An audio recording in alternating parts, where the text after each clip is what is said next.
Imagine an obscure TEDx talk in Puget Sound with a no-name speaker who turns out to be a game changer. Yup, just like that, Simon Sinek's Start with Why captivates with a simple idea. People buy why you do something, not what you do. So are you ready to understand the golden circle and how to apply it in your business for that irresistible why? How to inspire and how not to. Let's start by dissecting inspiration and its counterpart, manipulation. According to Sinek, influencing others involves these two approaches, inspiration and manipulation. Many companies lean towards manipulation, not in a sinister way, but by dangling carrots and sticks. Think sales, flashy ads, or authority endorsements. It's effective in the short run, but the catch? It doesn't foster loyalty. Customers hooked on deals will vanish when prices rise. Why? Because there's no genuine connection. You just lured them in with incentives, not inspiration. This is why we're going to talk about the magic behind an inspirational company, Apple. Strangely, it seems ordinary, just another tech giant. It crafts computers and phones, much like its competitors. Yet there's an allure, a magnetic pull, drawing people even when Apple's offerings may not be the most cost-effective. Why is that?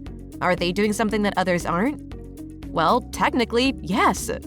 Apple doesn't play the incentives game. No 2-for-1 deals. Yet when a new iPhone hits the scene, it's a frenzy. Why? Because Apple is more than a product, it's an inspiration. Apple starts with why, and that's the key to their customer devotion. Why does why matter so much?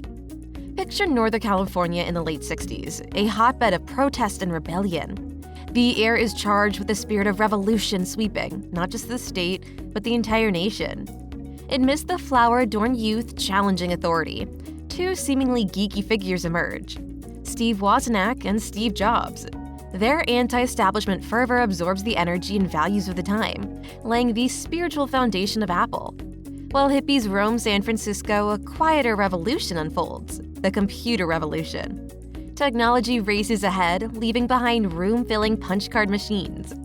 The era of personal computers is dawning, promising device in every American home. For the two Steves, this is their moment. But their mission isn't just about money, it's about empowerment and challenging the norm. Apple's core is rooted in why, not in what or how.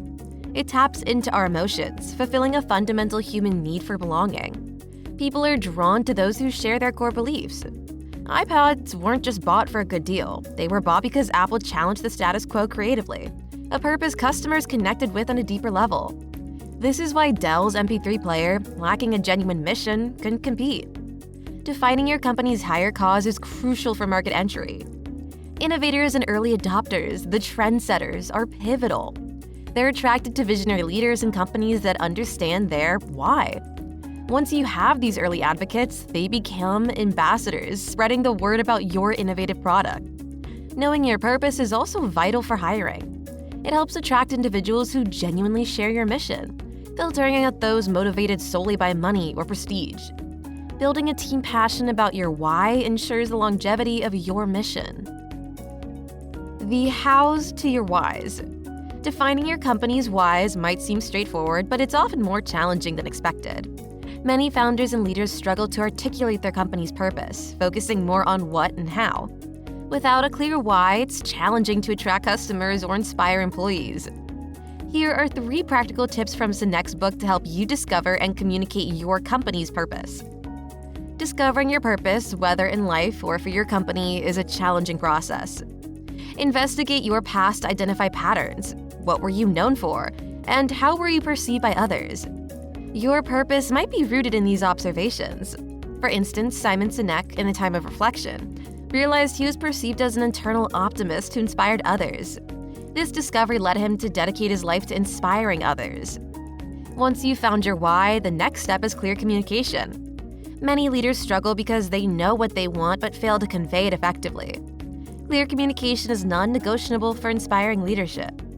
Revisit the golden circle, placing the why at the center, followed by the how and what. Always communicate from the inside out. Start with why, then move to how and what. This applies to both internal communications and marketing messages. Now, let's move on to the third practical tip, making your why tangible. And one way you can do that is by creating a just cause. This concept emphasizes a long-term, service-oriented goal that goes beyond profit. A just cause is a vision of a future state that inspires action. It's not something you achieve, but rather something you continually strive for. It provides a guiding star for your organization. To create a just cause, consider the following components. 1. Clearly state what you stand for, not just what you're against. 2. Your cause should be inclusive, bringing people together rather than dividing them. 3. Focus on the impact your organization has on others beyond just financial gain. 4. A just cause should be able to endure over time, providing long-term inspiration. Let us build up on the example of the MP3 player. If Dell were to promote a new player, they might start with what and then move to how, saying something like, "We made MP3 players with 25 gigabytes of internal storage, designed by top-notch engineers focused on user-friendliness. Check them out." But notice the order here. First, the what is mentioned, then the how. In contrast, when Apple launched the iPod, it put its why first. We want to revolutionize how music is distributed and consumed. Then it followed it up with the how. We made a device that can store 1,000 songs and fits in your pocket. Finally, the what comes into play, the iPod itself. This approach is authentically inspiring because it speaks to beliefs and aspirations. Always get the order of your information right. Why first, how second, and what third. This not only attracts the right customers, but also the right employees. When setting up job ads, prioritize the why. Now for the third tip. Delegate the how to the right people so you can concentrate on the why. As the leader, you represent the why. As the company grows, it's crucial not to get lost in day-to-day operations. Rely on senior executives who share your vision to establish the infrastructure that makes your vision tangible. And as a leader, focus on inspiring others to take action, not doing everything yourself. A delightful analogy from Start With Why that covers the essence of inspiration. Imagine two medieval stonemasons working on a large construction site. You approach the first one and ask if he likes his job. His response is, "Well, it's really a drag, it's burning hot in the sun, the work is backbreaking, and I don't even know if I'll live long enough to see the end result. So in short, no, I don't like it at all." Sounds reasonable, right? Now you approach the second stonemason and pose the same question. He replies, "Well, as you can imagine, it's monotonous, hot, and not particularly good for my lower back. I've been doing this for years, and I don't even know if I'll live long enough to see the end result. But you know what? Despite all the drudgery, I love it.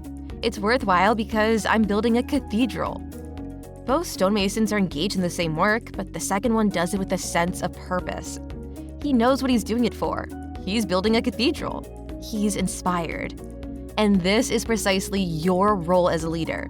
Remind everyone why they're doing something and give them cathedrals to build.